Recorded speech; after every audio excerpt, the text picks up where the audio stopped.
Praise the Lord. Greetings to you, the mighty name of our Lord and Savior Jesus Christ. It's a great privilege to share the word of God.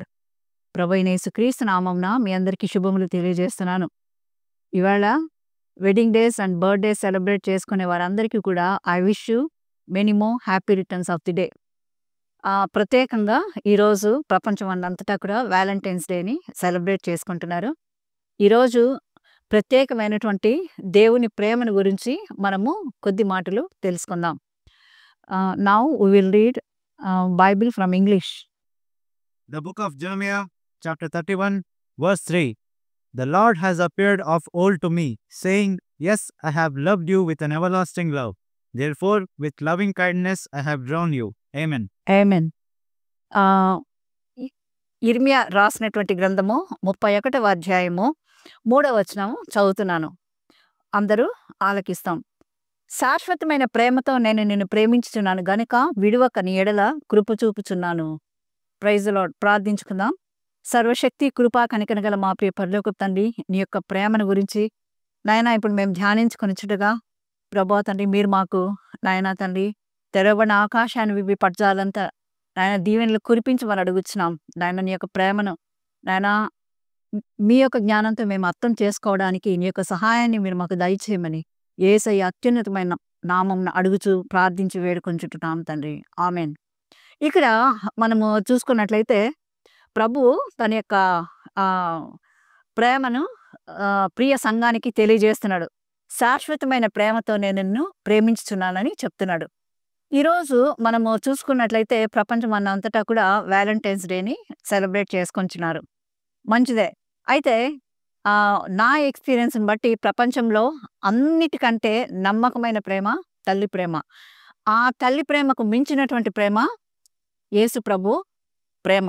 అనగా ఆయన తన యొక్క కాబోయే భార్య కొరకు తను తాను అర్పించుకొని పరిమళ సువాసనగా ఉండుటకు తను తాను అర్పించుకొని శిలువ యాగంగా ఆయన బలి చెందినాడు. అంటే తను శిలువలో ప్రాణాన్ని తన యొక్క సంఘం కొరకు, తన భార్య అయిన సంఘం కొరకు ఆయన ఇవ్వడానికి కూడా సిద్ధపడ్డాడనమాట.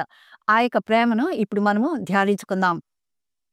ప్రపంచంలో మనం చూసినట్లయితే చాలా రకములైనటువంటి ప్రేమను మనం చూస్తున్నాం. గ్రీకు భాషలో మనం చూసినట్లయితే ఏరో అనగా అది స్వార్థమైనటువంటి ప్రేమ. ఆ యొక్క ప్రేమ మనము ప్రపంచంలో ఎక్కడ చూసినప్పటికీ ఉంది.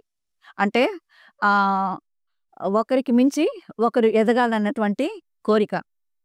కొంతమంది నైబర్స్ని మనం చూస్తూ ఉంటాం. వాళ్ళు ఎదగకపోయినా పర్వాలేదు, కానీ పక్కనోడు మాత్రము ఎదగకూడదు. ఒకసారి నేను సైకాలజీ వీడియో చూస్తున్నప్పుడు నాకు అర్థమైంది ఏంటంటే, దాదాపు 80% people they wanted to pull అనమాట.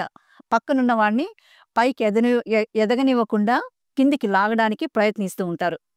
రెండవది మనం చూసినట్లయితే ఫీలియో అనగా ఫ్రెండ్షిప్, ఫ్రెండ్లీ లవ్. ఇంకా మనము బిబ్లికల్ లాంగ్వేజ్లో మనం చూసినట్లయితే బ్రదరన్లీ లవ్ అని మనము చూస్తున్నాం.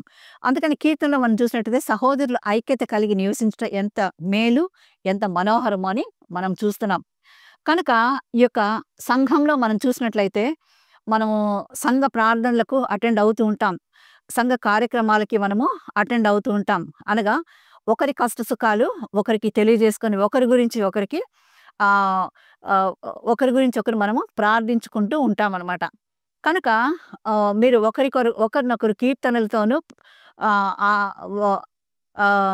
దేవుని గురించిన మాటలతో ఆదరించుకొని ఒకరినొకరు మీరు హెచ్చరించుకోమని కూడా మనం చూస్తున్నాం.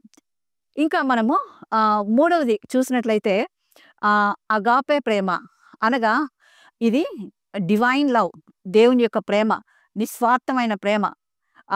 మనము యోహాను సువార్తలో చూసినట్లయితే మంచి కాపరి తన యొక్క గొర్రెల కొరకు ప్రాణము పెట్టునని చూస్తున్నాం.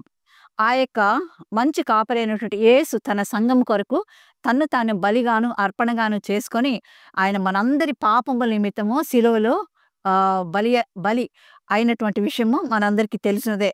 కనుక అంతకంటే ప్రేమించినటువంటి వ్యక్తి మనకు ప్రపంచంలో ఎవరు కనబడరు. బికాస్ ఎవరు తప్పు చేస్తే వాళ్ళు శిక్షణ అనుభవించాల్సింది. నేను తప్పు చేస్తే నేను వెళ్ళాలి జైలుకి. నా హస్బెండ్ తప్పు చేస్తే నా హస్బెండ్ వెళ్ళాలి. లేకపోతే నా పిల్లలు తప్పు చేస్తే నా పిల్లలు వెళ్ళాలి. ఈ విధంగా ఎవరి తప్పుకు వారు బాధ్యులు. అయితే ప్రభువైనటువంటి యేసు తన యొక్క ప్రియమైన సంఘము అనగా కాబోయేటటువంటి భార్య కొరకు ఆయన తన యొక్క ప్రాణాన్నే త్యాగం చేసినట్లుగా మనం చూస్తున్నాం. ఇది ఎక్కడ ఏ హిస్టరీలో కూడా మనం చూడము. మన పాపములను ఆయన భరించెను అని చూస్తున్నాం. అంతేకాకుండా మనము ఈ యొక్క కంటికి కనబడేది వీ షుడ్ ఎక్స్‌పీరియన్స్ ఏంటంటే తల్లి ప్రేమ. అందుకనే దావీదు అంటాడు, నా తల్లి గర్భంలోనే ఉన్నప్పుడు నీవు నాకు నమ్మిక పుట్టించితివి. ఆమె పాలు త్రాగుట కూడా నీవు నాకు నమ్మిక పుట్టించితివి అని అంటాడనమాట. ఇంకా మనం చూసినట్టయితే భయపడకుము, నేను నీకు దేవుడనై ఉన్నాను. దిగులు పడకము, నేను నిన్ను బలపరుతును. నీకు సహాయము చేయవాడును నేనే. నీతి అను నా దక్షిణ హస్తంతో ఆదుకుంటాను అంటున్నాడు. ముదిమి వచ్చే వరకు నేను ఎత్తుకొని వాడును నేనే, ఎత్తుకొని రక్షించువాడును నేనే, నేనే చేసి ఉన్నాను, చంకబెట్టుకొని వాడును నేనే అని అంటున్నాడు. తల్లిదండ్రులు నన్ను విడిచినప్పటికీ యెహోవా నన్ను చేరదీయనని ఇంకొక దగ్గర మనం చూస్తున్నాం. స్త్రీ తన గర్భమందు పుట్టిన చంటి బిడ్డనైనను మరచును, కానీ నేను నిన్ను మరువను, ఎడబాయను అంటున్నాడు. కాబట్టి శాశ్వతమైన ప్రేమతో నిన్ను ప్రేమించున్నాను గనుక విడివక నీ ఎడల కృప చూపుచున్నాను అంటున్నాడు. పర్వతాలు తొలగినను, మెట్టలు తత్తరిలను, నా కృప నిన్ను విడిచిపోదంటున్నాడు.